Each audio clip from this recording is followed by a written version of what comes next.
Hi, welcome to Naples. Located in the southern part of the Italian peninsula, Naples is the capital of the autonomous region of Campania. It is the third largest city in Italy, following Rome and Milan, with the metropolitan area home to nearly 3 million people. But what is Naples really like? It's a city of contrasts.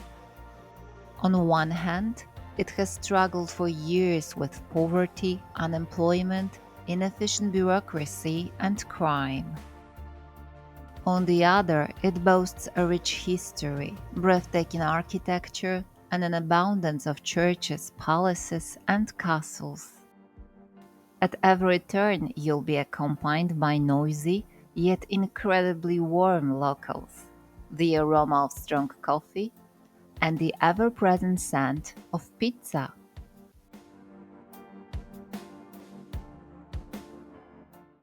Join us for a series of walks through Naples. Our routes are based on our personal experiences, stopping constantly to take in the sights, because this is yet another historic Italian city that has witnessed countless significant events. You'll find detailed maps and extended descriptions on our website. Don't forget to subscribe to our channel and leave a comment. And now, let's get started.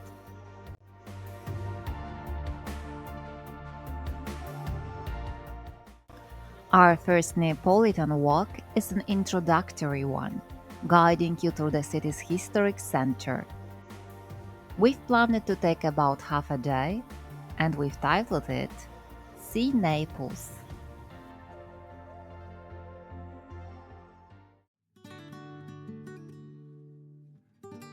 Most tourists begin their exploration of Naples at Piazza Garibaldi, the city's main transportation hub. Here you'll find Stazione Centrale, the central train station, where buses, the metro, and regional trains depart. It's also one of the stops for the Alibus, which connects the city to Naples Capodichino Airport. Towering over the square is a statue of Giuseppe Garibaldi, one of Italy's greatest national heroes. Piazza Garibaldi is vast and bustling, though it doesn't have the best reputation. However, the presence of numerous police officers provides some reassurance for newly arrived travelers. We won't linger here too long. Our journey continues to the right, toward Porta Capuana, the gateway to the Naples Historic Center.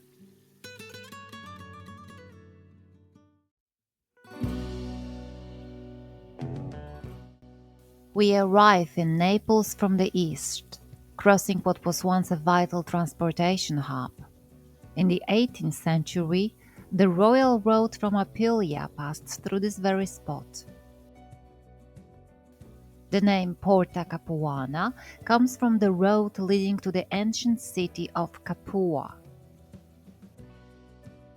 This gate, a remarkable example of Renaissance military architecture, was commissioned by King Ferdinand II of Aragon, also known as Ferrante, and built in 1484. Originally, the gate was adorned with a bas-relief depicting the coronation of this ruthless ruler.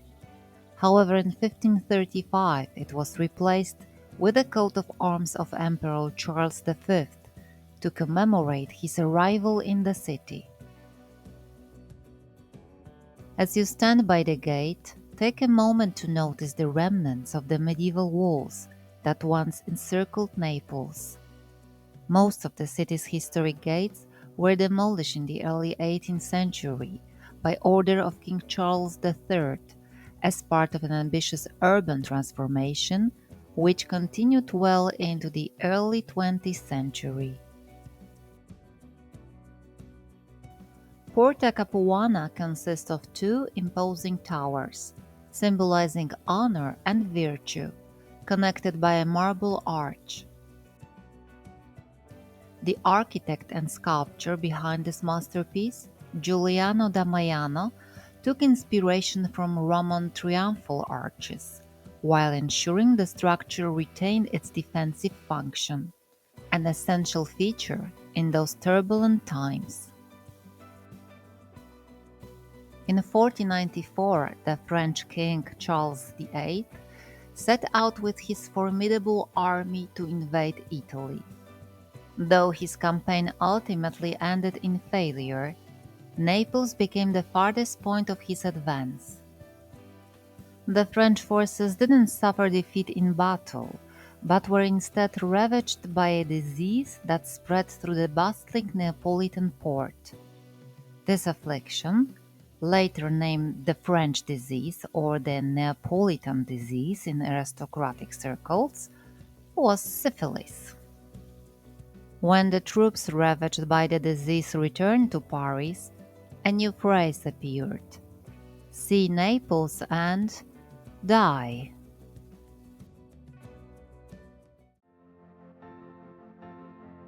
As we pass through the gate, to the right by the church of Santa Caterina a Formiello, we are greeted by a statue of Saint Cajetan of Thiene, a key figure in Naples' history. He is a symbol of mercy and spiritual renewal. Saint Cajetan dedicated his life to helping the poor and founded the Theatine Order, which provided aid to those in need. During his time in the city, he devoted himself to charity, caring for the sick and unemployed, earning him the title of the patron saint of job seekers. His legacy remains strong, and to this day the faithful pray to him for support in difficult times. His relics are kept in the church of San Paolo Maggiore.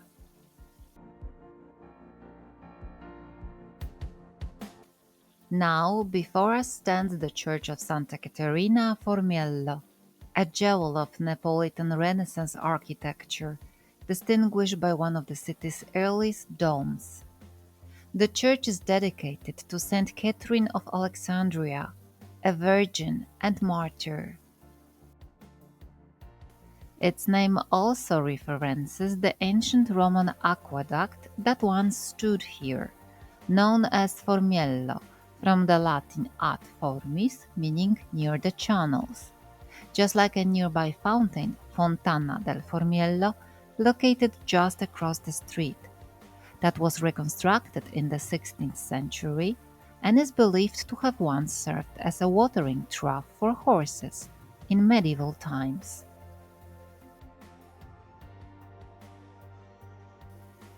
Construction of the present church began around 1510 under the direction of the Florentine architect Antonio della Cava and was completed in 1593.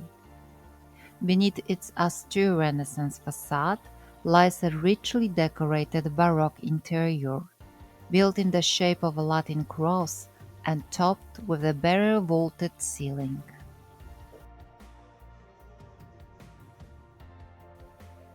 Several noble Neapolitan families founded the church's construction, with the influential Spinelli family of Cariati playing a leading role. In recognition of their patronage, they were granted a chapel in the presbytery. Their impressive funerary monuments, crafted by the Milanese sculptors Silla and Giannotto, still stand today.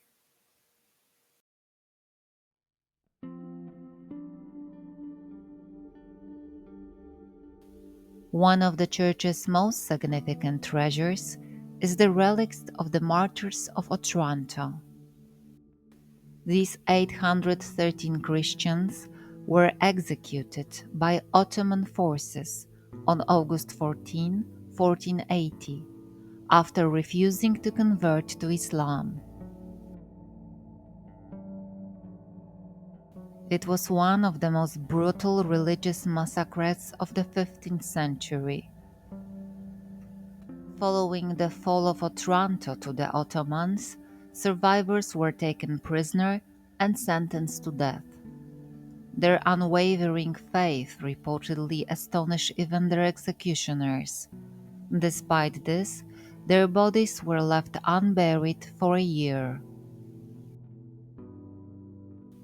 In 1481, King Ferdinand I of Aragon recaptured Otranto, and the remains of the martyrs were recovered and venerated. Thanks to the Dominican order, some of their relics were brought to Naples, where they found a final resting place in Santa Caterina Formiello. Their martyrdom was officially recognized by Pope Clement XIV in 1771, and in 2013 Pope Francis canonized them as saints. Today, their relics rest in one of the church's 10 side chapels, adorned with polychrome marble and frescoes by the Tuscan painter Luigi Garzi. For over 7 centuries, Neapolitans have honored and safeguarded their memory. Adjacent to Santa Caterina Formiello is a former Dominican monastery. Following 19th century secularization, the monastery was repurposed as a wool factory. Today it has been transformed into a cultural space. A few steps from the church stands Castel Capuano, the second oldest castle in Naples, after Castel dell'Ovo. Its construction began in 1160 by order of King William I of Sicily. The castle had a defensive character, distinguished by solid fortification and austere interiors, serving as a military garrison. In the 19th century, it was discovered that it was built on the site of a Roman fort, which later became a cemetery. In 1231, at the initiative of Frederick II, the first reconstruction took place, making the castle more hospitable to rulers passing through Naples. With the arrival of the Angevins in the second half of the 13th century, Castel Nuovo was built as a new royal residence. However, Castel Capuano continued to host members of the royal family and distinguished guests, including Francesco Petrarch in 1370. Over time, the castle became a venue for lavish receptions and ceremonies, including the wedding of Charles of Durazzo, whose splendor was detailed in the historical records of Naples.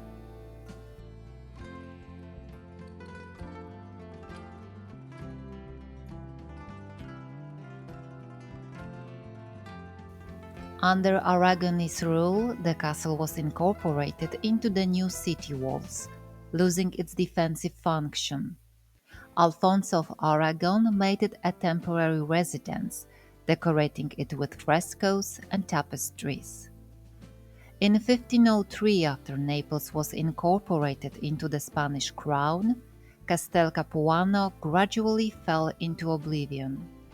The last significant event was the stay of Charles V in 1535, who, upon returning from his campaign in Tunis, received foreign delegations and organized lavish celebrations here. At the entrance portal of Castel Capuano, a plaque commemorates Charles V's victory in Tunis and the date when the castle became the seat of the Court of Justice. In 1537, Viceroy Don Pedro de Toledo transformed the castle into the headquarters of the courts of the Kingdom of Naples. It was remodeled, military elements were removed, and the cellars were converted into a prison, with torture chambers. After the unification of Italy, the Savoy dynasty's coat of arms was placed on the castle's facade, replacing the Bourbon shield. Below there is a large double-headed eagle, the coat of arms of the Spanish royal dynasty, created by Francesco Sangallo, along with the twin pillars or Hercules, bearing Spain's national motto, Plus Ultra, which can be translated as Further Beyond. Since 2023, Castel Capuano has been the seat of the Higher School of Judiciary.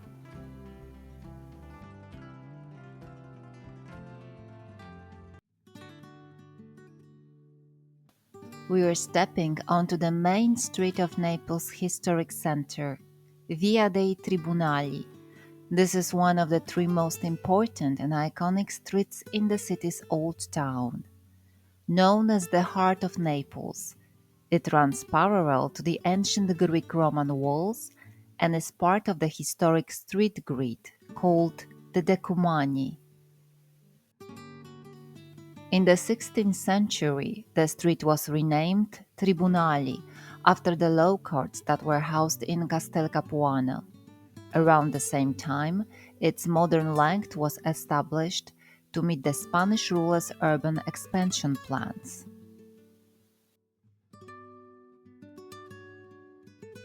A fascinating stop along the way is Il Cartastorie, located at number 214. This museum, housed within the historical archives of the Bank of Naples, holds millions of financial records dating back to the 16th century. These documents reveal the lives of merchants, artists, and aristocrats of the past. Through immersive multimedia installations, sounds, and projections, history comes to life, offering a glimpse into the everyday secrets of Naples from centuries ago.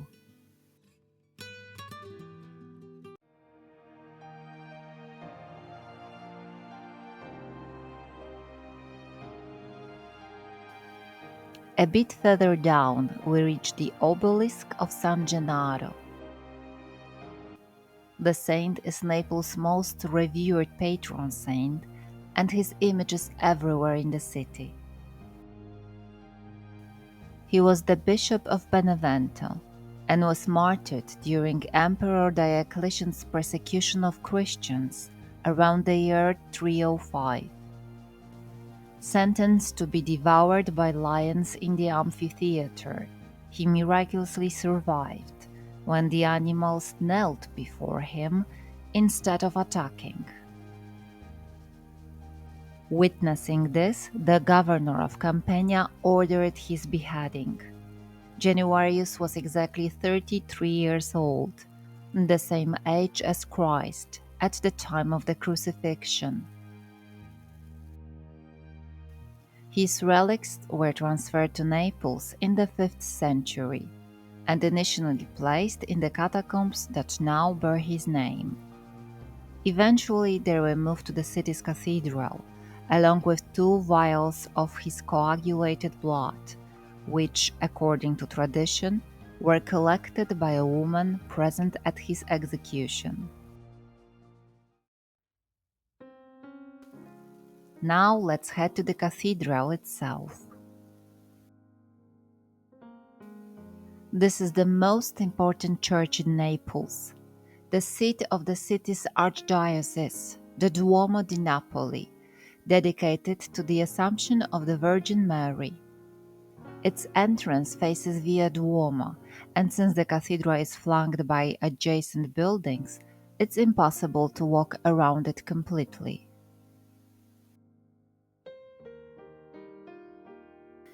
In ancient Greek times, this site was home to a temple of Apollo. Around the year 330, Naples' first Christian church, the Basilica of Santa Restituta, was built here. It was dedicated to the saint who was martyred during the same persecution that claimed the life of San Gennaro. For centuries, Santa Restituta was Naples' main place of worship. In the 5th century, a second church, the Basilica of Santa Stefania, was constructed nearby. When the Angevin dynasty took control of Naples, in the 13th century, the city became the capital of a kingdom, encompassing most of southern Italy and Sicily. King Charles II of Anjou ordered the construction of a grand new cathedral. To make room, the Basilica of Santa Stefania was demolished, while Santa Restituta was incorporated into the new structure. The cathedral was completed in 1313, after just 19 years of construction. Fortunately, key parts of Santa Restituta were preserved, including its baptistry, which was originally a separate building before being integrated into the new cathedral. Remarkably, it is believed to be the oldest surviving baptistry in Europe. The neo-Gothic facade seen today is the result of a 19th century reconstruction designed by Enrico Alvino. On either side stand unfinished bell towers. The cathedral has three entrances, the central one featuring 16th century bronze doors adorned with the Carafa family crest. From this noble family arose Pope Paul IV, who was elected in 1555. Inside the cathedral, the tomb of Archbishop Oliveiro Carafa can be found, a prominent military leader, patron of the arts, and church statesman. He played a significant role in Naples' Renaissance-era development. In 1497, he orchestrated the return of San Gennaro's relics, which had been hidden away in a monastery for centuries. A sculpture of the kneeling cardinal stands before the altar that holds the saint's relics. The chapel remains the property of the Carafa family, who commissioned both its construction and later restorations. The Gothic-style cathedral has three naves, stretching nearly 328 feet in length and reaching 157 feet in height. The main nave's ceiling, dating from the 17th century, is richly decorated with golden coffers and 5 paintings depicting gospel scenes, providing a striking contrast to the relatively simple walls. The columns are adorned with busts of Naples' first 16 bishops, sculpted between the 17th and 18th centuries. On the counter facade, 3 monumental tombs honor Charles I of Anjou, King of Naples, his son Charles Martel of Anjou, titular King of Hungary, and his wife Clementia of Habsburg. These tombs were commissioned in 1599 by the Viceroy of Naples, Enrique de Guzman, and crafted by Domenico Fontana, replacing 14th century originals that were destroyed in the mid-16th century.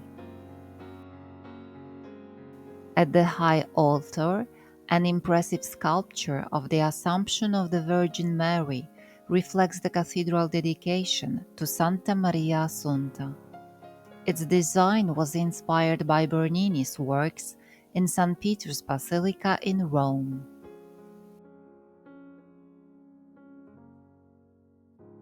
Near the altar, a staircase leads down to the Sucorpo Chapel, also known as the Chapel of San Gennaro or the Carafa Chapel.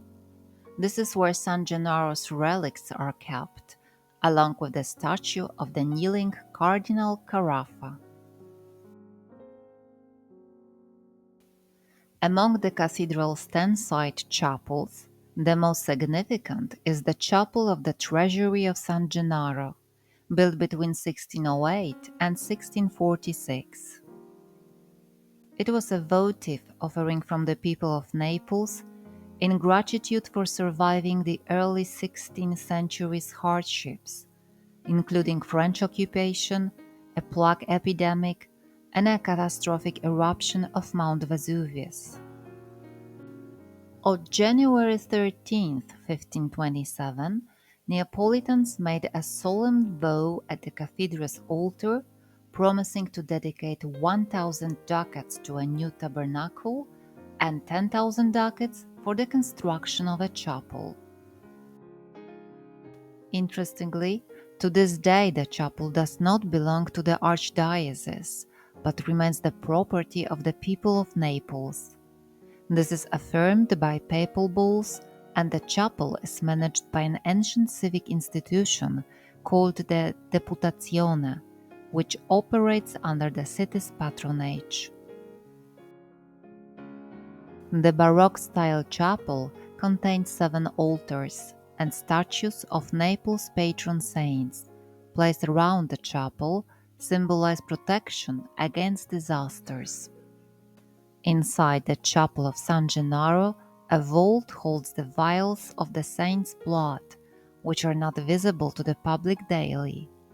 However, 3 times a year, on the first Saturday of May, September 19th and December 16th, a special ceremony takes place. During a public prayer service, the Archbishop presents the vials before a gathered crowd, which anxiously waits for the miracle of liquefaction. If the coagulated blood becomes liquid, it is seen as a sign of good fortune for the city, bringing joy and celebration. However, history has recorded times when the miracle failed to occur. Preceding events such as epidemics, earthquakes, eruption of Mount Vesuvius, and even the COVID-19 pandemic. Scientists attribute the phenomenon to thixotropy, a property of certain liquids that allows them to shift between solid and liquid states. But in Naples, the event carries a deep spiritual significance. From the chapel, visitors can access the Museum of the Treasury of San Gennaro, which houses offerings and gifts presented to the saint over the centuries by kings, popes, aristocrats, and ordinary citizens.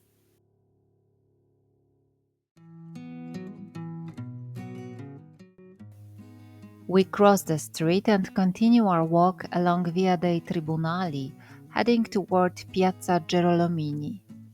On the right-hand facade of a building, you'll find Naples' only work by Banksy, the famous Madonna with a Gun. Overlooking the square is the Church of the Girolomini, also known as the Church of St. Philip Neri.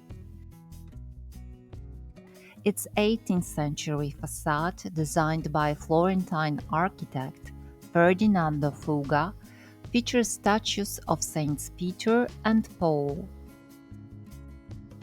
Above the main entrance you'll see sculptures of Moses and Aaron, flanked by cherubs holding stone tables inscribed with the 10 Commandments in Hebrew.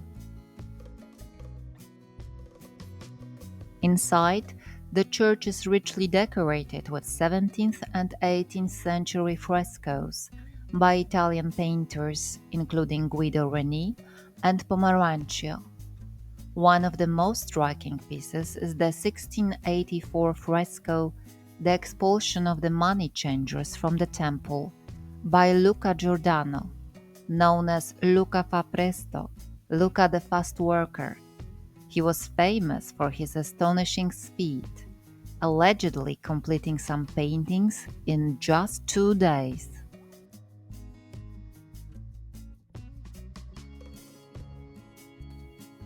Looking up, you may notice a missing section of the ceiling's decoration, a lasting scar from World War II bombings that devastated Naples and led to the loss of many priceless church artworks.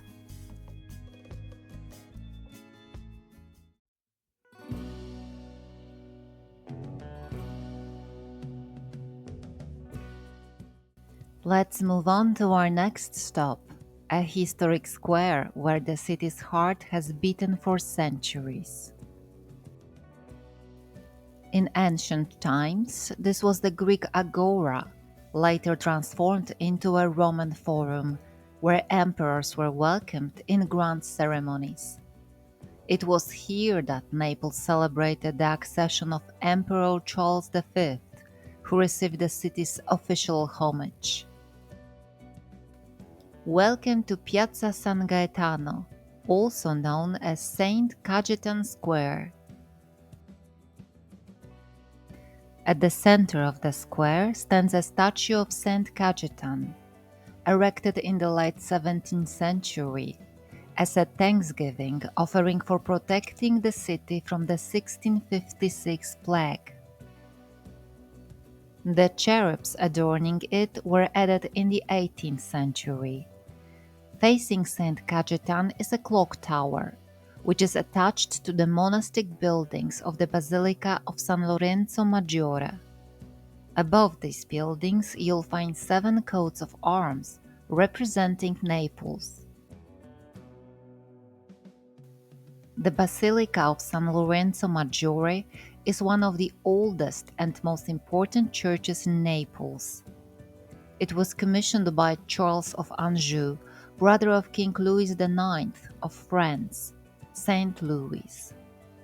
Construction began around 1270, and after many years of work, it became a monumental Gothic church with a cathedral-like presence.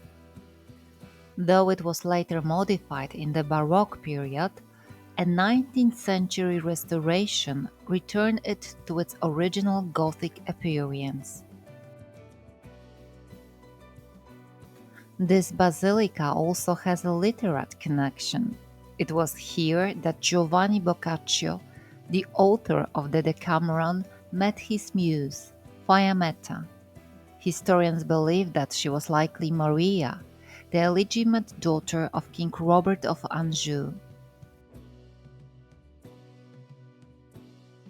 Stepping through its 14th century wooden doors, we enter a spacious, bright interior with soaring Gothic architecture. Along the main nave, you'll find side chapels, each with its own unique history.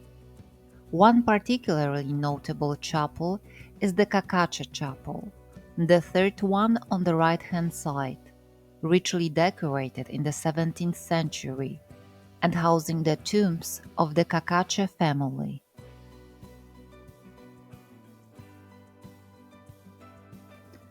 At the high altar, a monumental 16th century masterpiece by Giovanni da Nola takes center stage.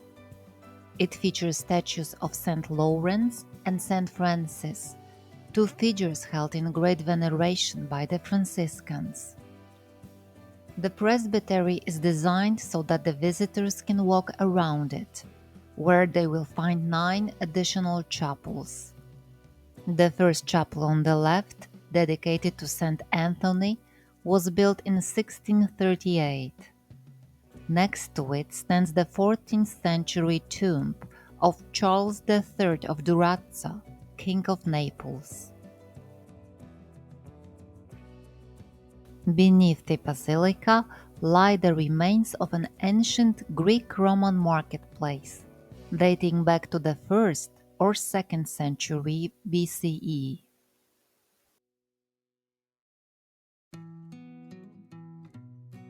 Exiting the church, we do not immediately return to Via Tribunali. Instead, turning left, we arrived at the most colorful, noisy, and of course crowded street in the city, Via San Gregorio Armeno, the most famous nativity scene street in the world, also known as Naples' Christmas Alley. The art of nativity scenes was born in the 13th century, when St. Francis in Greccio created the first nativity depiction with a few figurines. Initially, this tradition was limited to churches and monasteries, but in the 17th century, The Neapolitan aristocracy began commissioning increasingly elaborate nativity scenes, engaging the best artists and craftsmen. Influenced by the Baroque style, these became true works of art, and the streets of the historic center, especially San Gregorio Armeno, transformed into exhibitions of the masters of this tradition.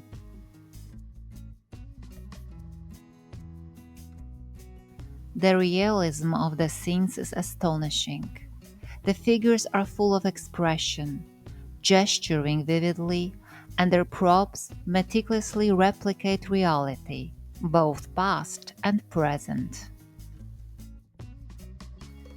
In Naples, nativity scenes can be admired all year round, in museums, churches, and along Via San Gregorio Armeno, where anyone can purchase one and take it home.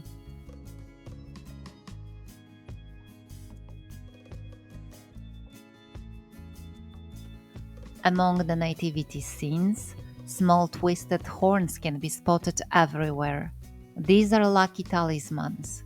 The more twisted, redder, and precisely crafted they are, the stronger their effect. However, there is one condition for the amulet to bring good fortune: it must be gifted. Thus, we can not only receive a symbolic wish for luck, but also pass it on to our loved ones. After about 650 feet, we reach the doors of a church from which the history of this place began. If the church is open, it is worth stepping inside through its richly carved 16th century doors. This is another incredibly old temple with a Baroque style interior. In Roman times, a temple dedicated to Ceres, the goddess of earth and fertility, stood here. According to legend, her worshippers offered her terracotta figurines as a good omen for the harvest season. Later, a church was built on the ruins of this temple, and in the 8th century, nuns led by Saint Patricia brought the relics of Saint Gregory, the Patriarch of Armenia, to this place. The church then took his name, though it is also known as Santa Patrizia. According to legend, when the nuns carried the saint's coffin, they suddenly stopped in front of the church, which was seen as a sign that this was where Patricia wished to rest. Between the 17th and 18th centuries, as the Neapolitan nativity scenes tradition flourished, craftsmen decided to display their works along San Gregorio Armeno. This was influenced by both the pagan legend of Ceres and the veneration of Saint Gregory and Saint Patricia.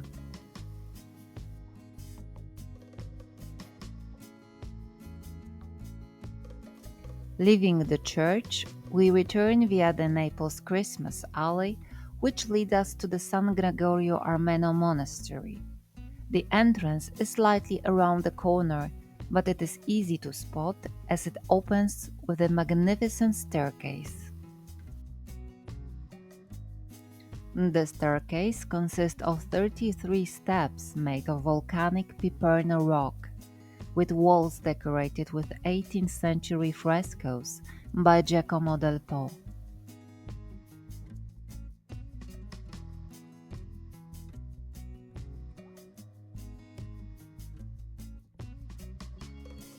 The inner cloister, designed by Vincenzo della Monica, is an oasis of silence and tranquility, making it feel as we have suddenly stepped out of the bustling historic center of Naples.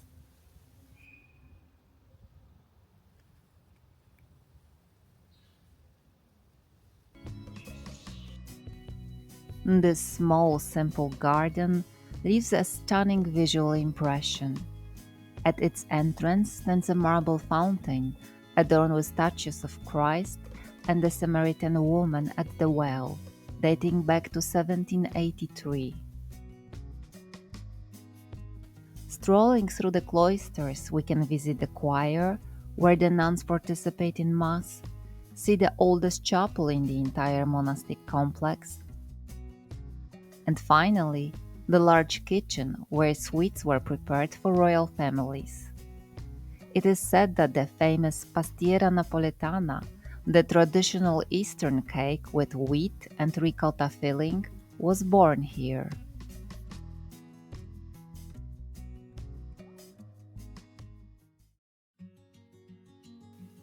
After a moment of quiet reflection in the monastery cloister, we continue our journey, returning to St. Cajetan Square.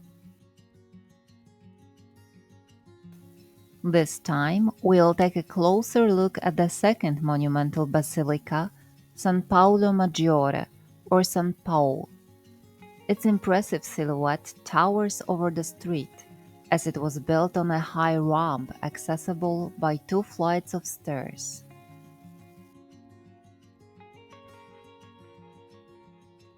The church was erected on the site of an ancient pagan sanctuary dedicated to the Dioscuri, remnants of which include two massive 36 feet high columns. These columns were incorporated into the walls of the Christian church, which was constructed between 1583 and 1630, based on a design by the monk and architect Francesco Grimaldi.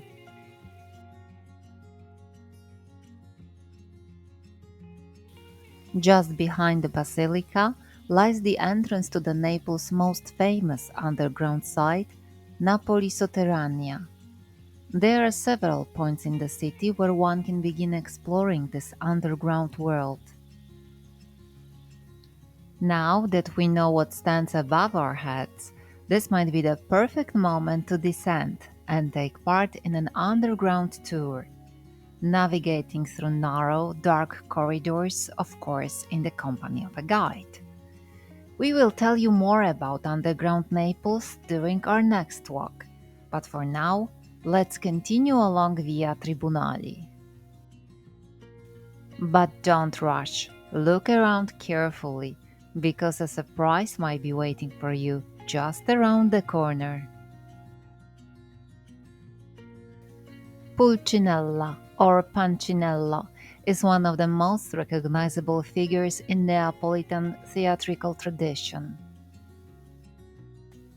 a symbol of the city and its spirit. This character from the Commedia dell'arte, dressed in a white tunic and a black mask, with a curved nose, has entertained and commented on reality with irony and wit for centuries. He embodies the traits of a typical Neapolitan: clever, humorous, a bit lazy, yet utterly charming. Don't forget to stroke him for good luck, and let's move on.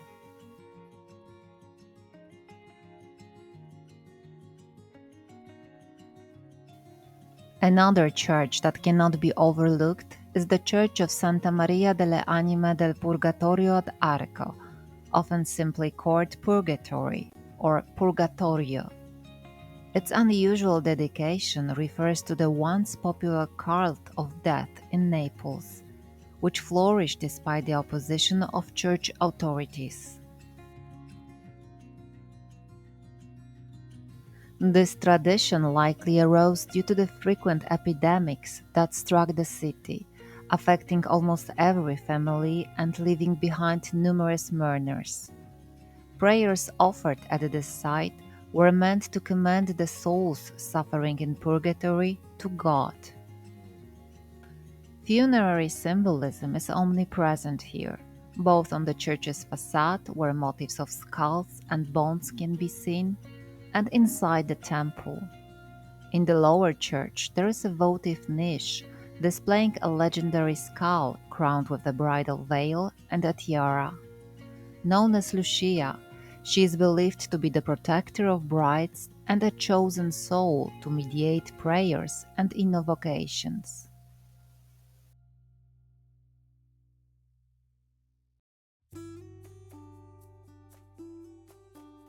We are slowly approaching to the beginning of Via dei Tribunali, as indicated by the decreasing street numbers. In Roman times, this spot was home to a temple dedicated to the goddess Diana. Today, we find ourselves in Piazzetta Pietrasanta. The oldest structure in this area is the brick bell tower of the ancient basilica, built in the Romanesque style with Byzantine elements. According to the latest research, it dates back to the 10th or even 9th century.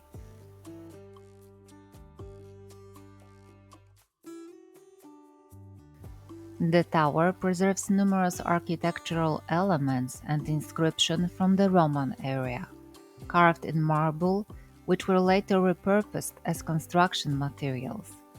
This is particularly visible at the base of the structure.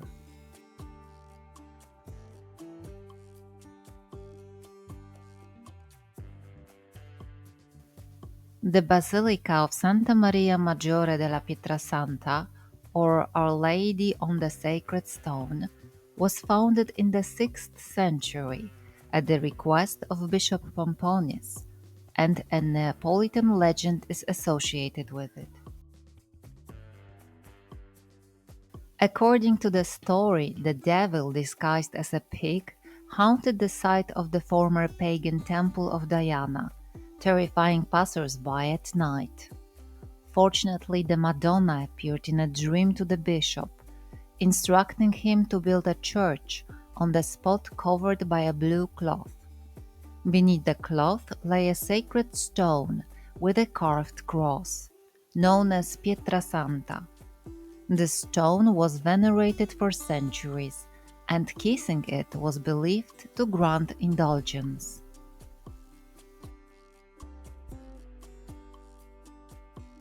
Beneath the basilica, remains of an ancient Greek aqueduct, tunnels, and cisterns have been discovered. These underground structures once extended throughout the ancient city, supplying water to the already thriving center of Naples.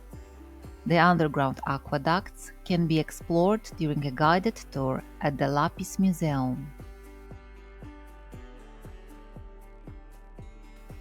The present-day appearance of the basilica is the result of a reconstruction in the late 17th century, which replaced the ruined and unstable early Christian structure.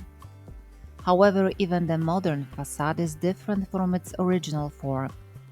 It suffered extensive damage during World War II bombings, which destroyed, among other things, its front pediment. For 64 years, the church remained closed for religious purposes, but in 2007, it was returned to the city. Today, the building serves as a venue for various cultural projects and events. The church's facade is structurally connected to two other buildings, the Pontano Chapel and the Chapel of the Savior. The small Renaissance Pontano Chapel is a jewel of Neapolitan Renaissance architecture. It was commissioned by the famous humanist Giovanni Pontano as a family tomb dedicated to the Virgin Mary and St. John the Evangelist. Pontano ordered the chapel's construction in 1492, shortly after the death of his wife and their children. He himself was buried there in 1503. On the chapel's facade, Latin inscriptions dictated by Pontano can be seen, conveying social, moral, and religious principles to passers-by. These texts are written in both Latin and Greek. You must not only be an extraordinary person, but you must also rise someone like yourself for your country. However fate may unfold, remember that it is your own fate. He who never forgets an insult forgets that he is human.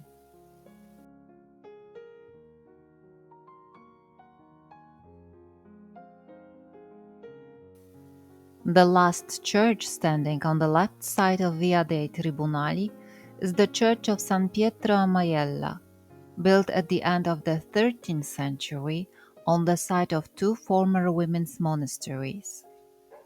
The church has undergone numerous renovations, and its current facade dates back to the transition between the 15th and 16th centuries. A tall 14th century bell tower, campanile, has also been preserved, housing a side entrance to the church. The construction of this church was prompted by the canonization of Pietro da Marona in 1313. He once lived as a hermit on Mount Maiella before ascending the papal throne as Celestine V. His papacy lasted from July 5th to December 13th, 1294. He went down in history as the first and for a long time the only pope to abdicate. This act took place in Naples at Castel Capuano, presumably under the pressure of Cardinal Benedetto Caetani, who succeeded him as Pope Boniface VIII.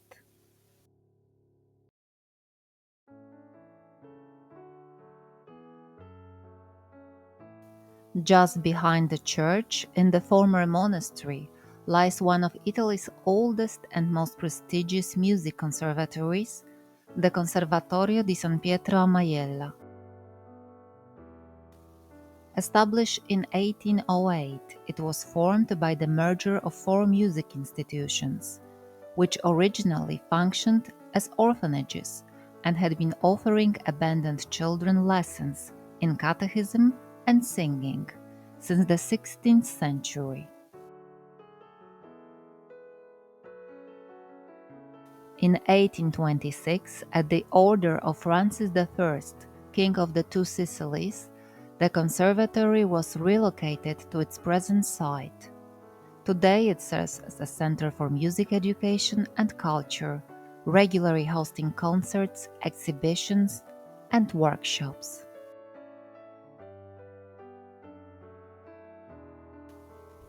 Is it time for a coffee break? Perfect. Let's take a seat. Up ahead is Piazza Bellini, a historic square that has always been an intellectual hub of Naples. This is hardly surprising, as it is surrounded by numerous universities and a conservatory which we just passed. The square is named after one of the conservatory's former students, the composer Vincenzo Bellini, whose statue stands at its center. This area once marked the western boundary of the ancient city. Its remnants can still be seen in the partially excavated Greek walls, revealed during archaeological digs in 1954 and 1984.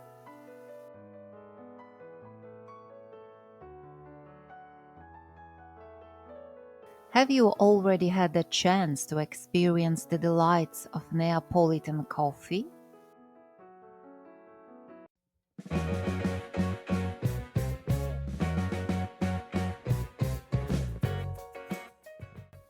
Here in Naples, coffee is not just a drink, it's a true expression of emotion.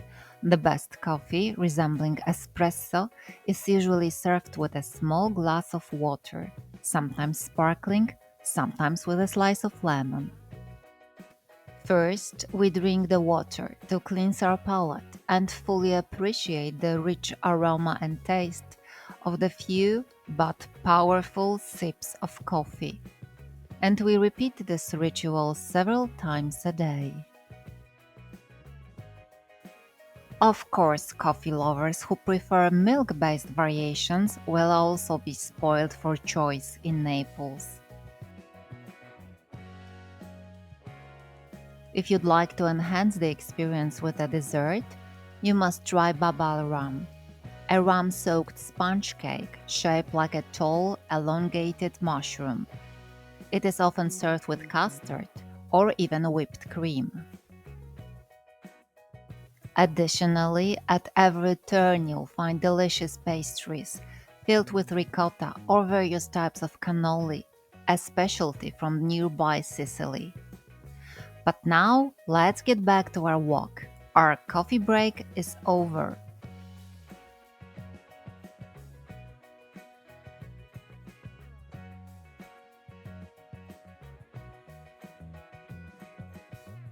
Piazza Bellini serves as the intersection of three important streets in the historic center of Naples: Via Porta Alba, home to an ancient honorary gate; Via San Sebastiano, known as the Street of Music due to its numerous instrument shops; and Via Santa Maria di Costantinopoli, leading to the National Archaeological Museum.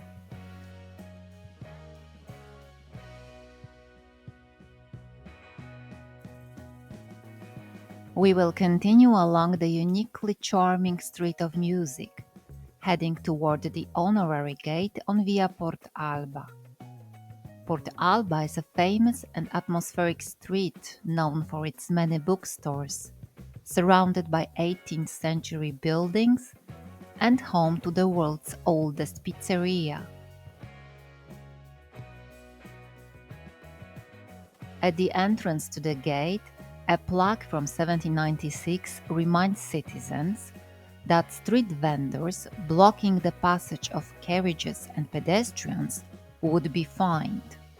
Today, instead of street vendors, tables are set up beneath the gate, and just behind us is Antica Pizzeria Porta Alba, the first pizzeria in the world, founded in 1738.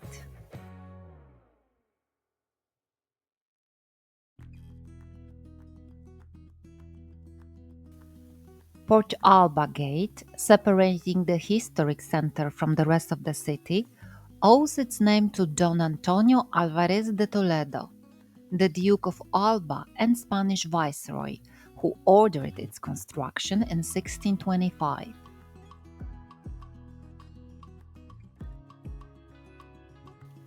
With its impressive size and architecture, it is considered one of the most beautiful 17th century gates in Europe.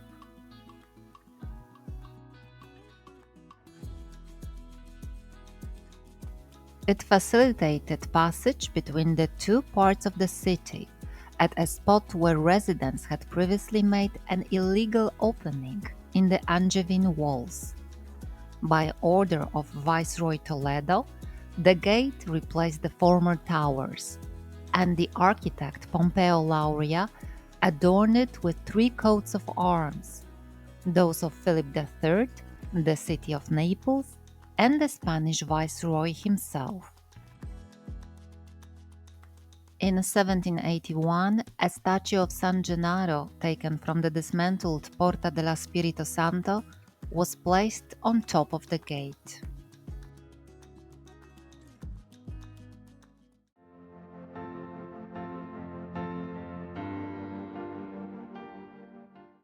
Our final stop today is Piazza Dante, one of Naples' most important squares, dedicated to the great Italian poet Dante Alighieri, author of the Divine Comedy. The statue of Dante, created by sculptors Tito Angelini and Tommaso Solari Jr., was unveiled at the center of the square on July 13, 1871.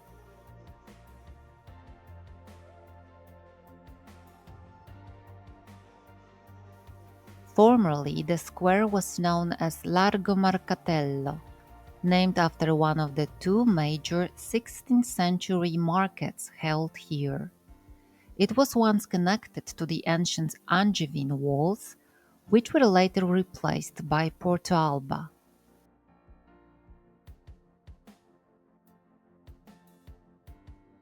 The current layout of the square is the work of architect Luigi Vanvitelli, who designed the Foro Carolino between 1757 and 1765 in honor of King Charles III of Bourbon. Its most distinctive feature is the grand semicircular building with two curved wings attached to the Aragonese walls. The building connects to Port Alba on the south side and to San Michel Church on the north. On top of it, 26 statues symbolize the virtues of the king. While the central niche was originally intended for an equestrian statue of the ruler, which was never completed. Since 1843, this niche has served as the entrance to a Jesuit boarding school located in what was once the ancient San Sebastiano monastery.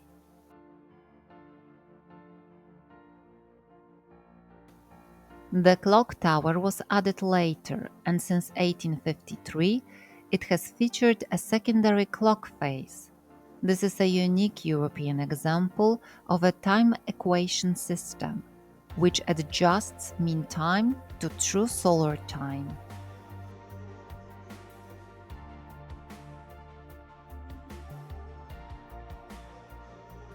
On the opposite side of the square, near the churches of Santa Maria di Caravaggio and San Domenico Soriano, stand former monasteries.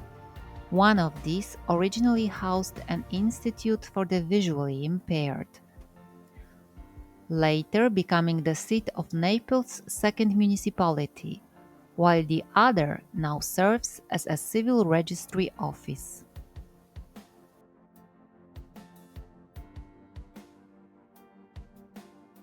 Since the construction of Metro Line 1 beneath the square, vehicular traffic has been entirely eliminated on one side, creating a more pedestrian-friendly atmosphere.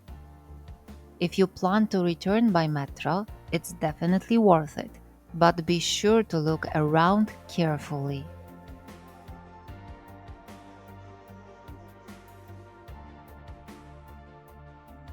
Opened in 2002, Dante Metro Station is part of the Art Stations project, an initiative that combines public transportation with contemporary art exhibitions, promoting knowledge and culture. This station is among the most fascinating in Naples, featuring works by renowned Neapolitan, Italian, and international artists.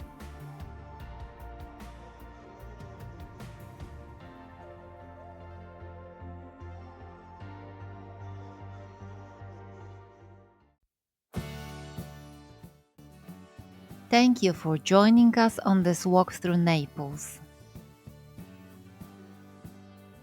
Even though today's route was just under 2 miles, we hope you were surprised by how much we packed into it.